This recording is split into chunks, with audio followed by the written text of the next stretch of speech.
तो हेलो दोस्तों, स्वागत है आपका हमारी एक और नई वीडियो में। और आज की इस वीडियो में हम यहाँ पे देखेंगे कि किस तरीके से आप कंडीशनल रेंडरिंग लगा सकते हैं यूजिंग स्टेट। सो स्टेट के थ्रू आप कैसे ई फॉर एल्स का यूज कर सकते हैं वो हम यहाँ पे आज देखेंगे अपने रिएक्ट ऐप में। तो चलिए चलते हैं VS कोड में एंड यहाँ पे कंडीशनल रेंडरिंग। तो कंडीशनल रेंडरिंग लगाने के लिए सबसे पहले हम एक न्यू फोल्डर बना लेते हैं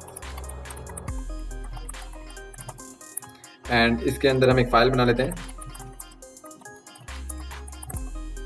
कंडीशनल रेंडरिंग बेसिकली जो आपने ई फॉर एल्स पढ़ा है जावास्क्रिप्ट में वही होता है, बस इसे रिएक्ट में कैसे इंप्लीमेंट करना है ये हम यहाँ पे देखते हैं। इंपोर्ट और मैं यहाँ पे एक फंक्शनल बेस्ड कंपोनेंट बिल्ड कर लेता हूँ। तो कंडीशनल रेंडरिंग के लिए सबसे पहले मैं यहाँ पे स्टेट बनाता हूँ जो कि हमने प्रीवियस वीडियो में देखा है। सो हम यहाँ पे ले लेते हैं एक डेटा एंड यहाँ पे ले लेता हूँ सेट डेटा। कुछ भी वेरिएबल का नाम आप रख सकते हैं और मैंने आपको बताया था कि पहला वाला आपका वेरिएबल होगा, सेकंड वाला आपका फंक्शन होगा। एंड यहाँ पे हम लिख लेते हैं यूज स्टेट एंड देन यहाँ पे हम एक वैल्यू पास कर देते हैं ट्रू। इस बार मैं बूलियन वैल्यू यहाँ पे पास कर रहा हूँ, ट्रू इन द सेंस यहाँ पे इसकी वैल्यू डेटा की वैल्यू क्या है, ट्रू है। तो मुझे अगर इफ लगाना है तो मैं रिटर्न के बाहर इफ लगाऊंगा। इफ अगर डेटा की वैल्यू ट्रू होती है तो हम यहाँ पे रिटर्न कर देंगे यूजर लॉगिन। ऐसा मैं कुछ यहाँ पे कंसेप्ट बनाना चाह रहा हूँ। सो यहाँ पे हम H1 में शो करा देंगे यूजर लॉगिन। और अगर आपके पास यहाँ पे मैं क्या कर देता हूँ, अगर एल्स अगर ये फॉल्स होता है तो यहाँ पे हम क्या करेंगे, गेस्ट लॉगिन।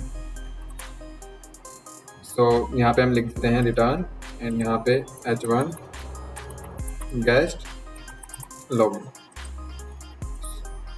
तो इस तरीके से आप जो यहाँ पे गेस्ट लॉगिन और यूजर लॉगिन दिखा सकते हैं। तो अभी हमारे डेटा की वैल्यू ट्रू है तो अभी हमें यहाँ पे शो होगा यूजर लॉगिन, और अगर आप यहाँ पे डेटा की वैल्यू फॉल्स कर देते हैं तो आपको यहाँ पे शो होगा गेस्ट लॉगिन। इस फाइल को हम यहाँ पे app.jsx में कॉल करा लेते हैं एंड यूज कर लेते हैं। देन इसके बाद आपको इसका आउटपुट शो हो जाएगा।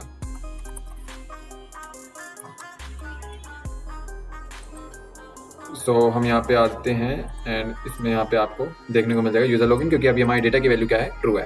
अब मैं अगर डेटा की वैल्यू यहाँ पे फॉल्स करता हूँ, मैनुअली कर रहा हूँ, आप तो बटन के क्लिक पे भी कर सकते हो इसे फॉल्स। सो आप यहाँ पे देखेंगे ये आ जाएगा गेस्ट। अभी थोड़ा कॉम्प्लिकेटेड है क्योंकि यहाँ पे आप देख सकते हैं कितना लेंथी कोड हमें जो है लिखना पड़ रहा है। और अगर आप चाहते हैं एक ही लाइन में हो जाए तो आप यहाँ पे टर्नरी ऑपरेटर का यूज कर सकते हैं। सिंपली मैं इसको यहाँ पे कमेंट करता हूँ, और अगर आप टर्नरी ऑपरेटर यूज करना चाहते हैं तो मैं यहीं पे ही रिटर्न एक डिव ले लेते हैं एंड इसमें ही मैं यहाँ पे क्या कर देता हूँ, एक JSX लूंगा एंड इसके अंदर लिख दूंगा डेटा की वैल्यू अगर मेरी यहाँ पे ट्रू होती है। सो आप यहाँ पे क्या कर दीजिए, H1 में यूजर लॉगिन शो करा दीजिए, एल्स नहीं तो आप यहाँ पे क्या कर दीजिए, गेस्ट लॉगिन। तो ये देखिए कितना शॉर्टेस्ट और इजी वे है। तो हम ज्यादातर जो मैक्सिमम यूज हम यही करने वाले हैं टर्नरी ऑपरेटर का। काफी ज्यादा इजी और शॉर्ट कोड है, एक ही लाइन में आप इसको यूज कर सकते हैं। तो आप देखेंगे काम अभी भी वैसे ही करेगा, अगर ट्रू होगी तो यूजर लॉगिन और अगर फॉल्स होगा तो गेस्ट लॉगिन आपको यहाँ पे शो होगा। इस तरीके से बेसिकली आप जो है कंडीशनल रेंडरिंग का यूज कर सकते हैं। और अगर आप चाहते हैं बटन के क्लिक पे से चेंज करना तो आप यहाँ पे बटन भी बना के और यहाँ पे आप लिख सकते हैं। और मैं इसको एक उसमें पैरेंथेसिस में कर देता हूँ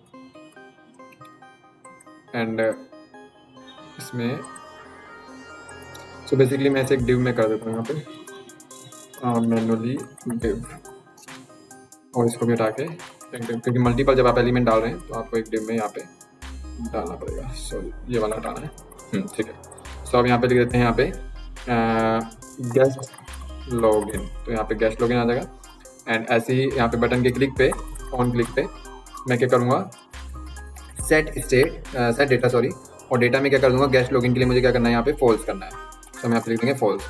और ऐसे ही मुझे यूजर लॉगिन करना है। सो यूजर लॉगिन के लिए हम यहाँ पे सेम लिख देते हैं एंड यहाँ पे लिख देंगे गेस्ट, और यहाँ पे हम कर देंगे ट्रू एंड यहाँ पे लिख देंगे यूजर लॉगिन। जैसे आप यहाँ पे जाएंगे अपने ब्राउजर पे तो आपको यहाँ पे दिखेगा आपको बटन जो कि गेस्ट लॉगिन है, नीचे यूजर लॉगिन है। जैसे आप इस पर क्लिक करेंगे आप यूजर लॉगिन हो जाएंगे और यहाँ पे गेस्ट लॉगिन हो जाएंगे। तो इस तरीके से बेसिकली आप यहाँ पे यूज कर सकते हैं कंडीशनल रेंडरिंग का। आई होप आपको एक क्लियर हुआ होगा। कोई भी डाउट होता है तो आप कमेंट कर सकते हैं। नेक्स्ट वीडियो में, अभी के लिए इतना ही। Thanks for watching, bye.